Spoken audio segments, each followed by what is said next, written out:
When I began imagining this post over a year ago, I was feeling prematurely triumphant.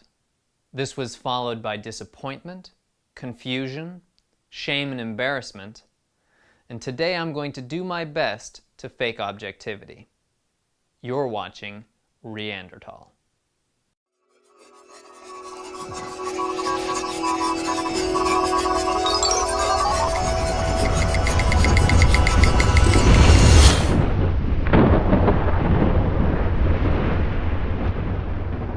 Okay, I think that we are rolling.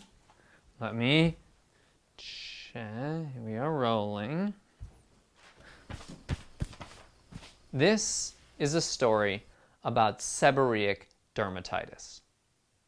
It starts in my infancy, but we're going to jump cut to the spring of 2012. At this point, I had been experimenting with diet for 8 years and paleo for 3. My health had improved in many areas, but I had never been able to shake the dermatitis. The flaking in my eyebrows was the worst. In fact, at one point, it had crept down from my eyebrows to the side of my nose. Something had to be done. I don't remember what inspired me, but at some point, I decided to try putting honey into my eyebrows. I may have been a little optimistic, but I still found the results surprising. My eyebrows cleared up in under a week. Encouraged, I took the logical next step and started putting honey into my scalp. It took a little more than a week this time, but not much more, and for the first time in years, my scalp was clear as well. Had I just solved my lifelong problem?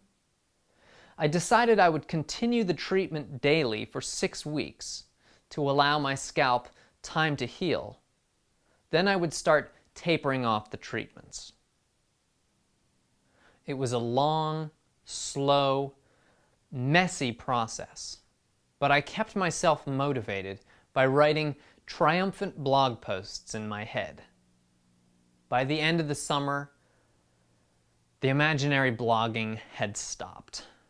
A week and a half traveling without daily treatments was all that it took to bring my dermatitis roaring back. The honey was great in the short term, but I clearly hadn't resolved the underlying issue. More than that, I had bigger problems on my mind. The first was a bizarre, visceral aversion to the odor of oils cooking and to diesel engines. I didn't make the connection from the honey experiment to my new symptoms until many months later. The honey was not my only experiment at the time, and I was more inclined to blame my strange new symptoms on biofilm protocols or a newfound love of coconut butter. But the bizarre symptoms continued. I spent the fall worrying about a case of non-infectious epididymitis. By the winter, I would become powerfully aware of the odor of thiamine, which I could smell in my urine and craved in things like goose meat. And I was seeing an acupuncturist about stagnant liver qi.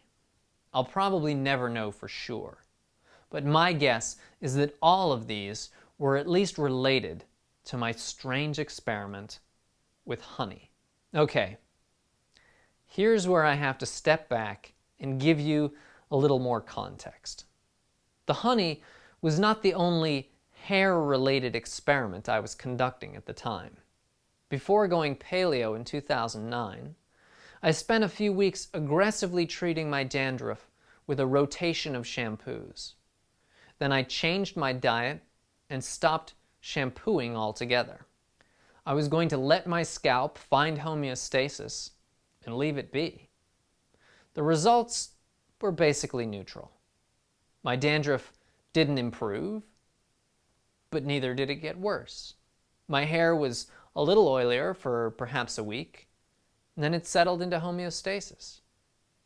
Dropping shampoo didn't solve any of my problems, But it didn't create any problems either, and it was cheaper and easier, so I continued. I think you see where this is going. By the time 2012 rolled around, I wasn't thinking of the shampoo thing as an experiment. It was just how I rolled. So when it came time to get the honey out of my hair, I just used water. A lot of water. And that was actually fine, or so I thought. It did take a fair bit of water, but I never had a problem rinsing the honey out of my hair. No, getting the honey out was not actually the problem. This was the problem. Our groundwater is acidic, and it literally strips the copper out of our pipes. By giving my hair a thorough washing every single day, that copper was starting to deposit in my hair. I knew this was happening to a certain extent. I even noticed that the tips of my hair seemed slightly discolored. But I didn't make the connection even as my bizarre olfactory changes began to set in. It wasn't until 9 or 10 months later, looking at the results of a hair analysis, that it finally hit home just how bad carrying around a load of copper next to my skin might be. I immediately washed my hair very thoroughly, sent in another sample for retesting, and the copper, while still very high, was reduced by a factor of 10. I'm currently working diligently at getting the rest of the excess out of my system.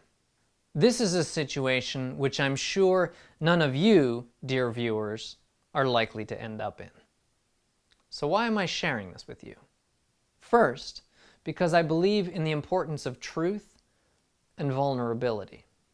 But, as bizarre as this situation is, I think there are some general lessons to be learned. While it's important to turn healthy choices into habits, it's also important to revisit these habits from time to time to ensure that they're still achieving their intended goals. The goal of the no-shampoo experiment was to see what my hair and scalp would do if I allowed them to find and maintain homeostasis on their own. When I decided to embark on the honey experiment, I had essentially conceded defeat on this front. That would have been a good time to reevaluate my shampoo choices. The second lesson is that your guts are not the only route into the body. While the occasional shampoo might be a good idea, I'm now even more aware of what products I put on myself. Respect your skin, folks. It's semi-permeable. Strangely, this has not killed the honey experiment. I still put honey in my scalp from time to time. Sometimes I use shampoo to get it out. Mostly, though, these days, I've been using rainwater.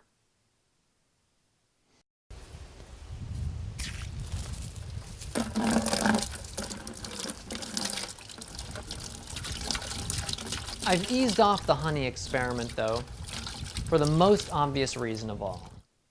It's time-consuming and messy, and I'm lazy. I was looking to cure my dermatitis once and for all, and honey was not the answer. On the other hand, if you're looking for a way to mitigate the symptoms of dermatitis, honey might be worth a try.